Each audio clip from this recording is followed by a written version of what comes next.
may ibang magpapatotoo sa akin, sabi niya. Kaya ang mission niya ipakilala yung Ama. Ngayon, yung Ama, siya naman ang ipakikilala.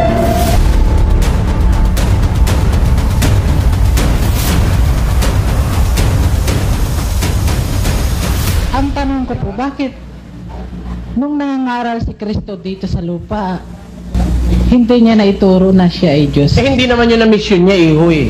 Ang mission niya, ipakikilala niya yung Ama, hindi yung sarili niya. Sapagkat kung ako'y magpapatotoo sa aking sarili, ang aking patotoo hindi katotohanan. May ibang magpapatotoo sa akin, sabi niya. Kaya ang mission niya ipakilala yung Ama. Ngayon, yung Ama, siya naman ang ipakikilala. Ay ano pakilala sa kanya ng Ama?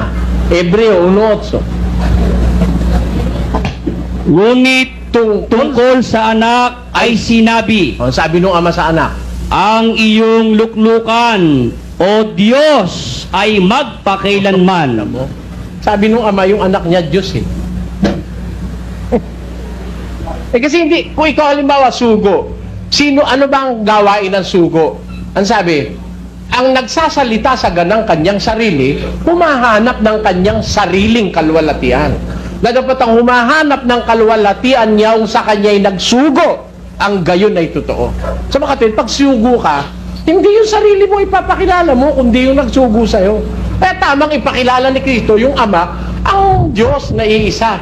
Pero, nung pumanik na siya sa langit, eto naman yung mga alagad, ipinakilala naman siya na siya'y Diyos. O tutol ka ba ron? Pakinggan mo, nung sabihin ni San Pablo, kay Pedro muna, mas nauna si Pedro eh.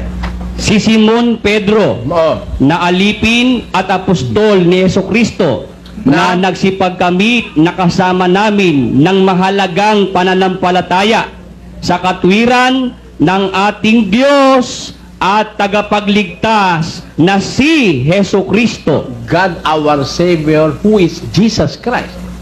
Nililiwanag eh, ng ating Diyos at tagapagligtas na si Jesucristo.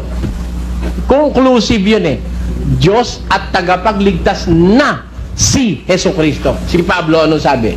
Na hintayin yaong mapalad na pag-asa at ang pagpapakita ng kaluwalhatian ng ating dakilang Diyos at tagapagligtas na si Jesucristo. Liwanag si Kristo yun eh. Dakilang Diyos at tagapagligtas.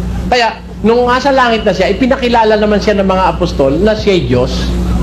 At di naman katakatakan sabihin siya Diyos. Anak ng Diyos ba naman? Sasabihin mo, tao. Anak ng Diyos yun eh. Siyempre, Diyos ang may anak, Diyos ang anak. Tao ang may anak, tao ang anak. Di ba? Anak ng kalabaw, kalabaw. Anak ng kambing, kambing. Di ba? Kalagayan ang tinutukoy doon. Eh kayo, kung bigyan kayo ng argumento ng liligaw kayo, bakit? Pagkabay ka anak ng presidente, presidente na. Hindi naman kalagayan yung presidente tungkulin. Di ba? Ang kalagayan, tao, anghel, Diyos. Yung anak ng Diyos, Diyos. Yung anak ng Espiritu, Espiritu. Yung anak ng tao, tao. Ganun lang yon. Kung pipilosopyahin. Kasi ang gusto nila ganito eh. Ang isda ay lumalangoy.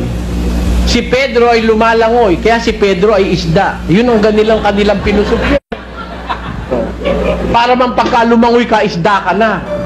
Di ba? Di ba? Ang kanilang paniniwala, si Kristo raw, kaya tao, dahil daw, iisa lang daw ang Diyos. Ang Ama lang.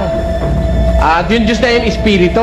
Kaya yun daw, yung Espiritu, si Kristo raw hindi Diyos dahil may laman at saka may buto. Yun ang kanilang argumento eh. Maling argumento yung ginagawa sa inyo ng...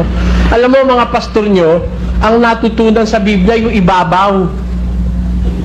Yung ilalim din nila nakuha. Biro mo, si Kristo raw, nag-umpisa nung ipanganak ni Maria. Paano nangyari? Nag-umpisa raw si Kristo nung ipanganak ni Maria.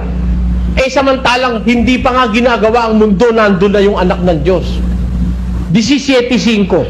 17:3 yung tinanong mo sa akin, ano? Ikoma natin sa 5.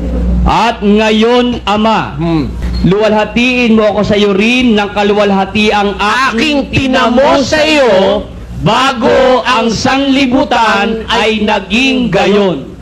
Tamo? Luwalhatiin mo ako sa iyo ng kaluwalhati ang aking tinamo, past tense. Ano?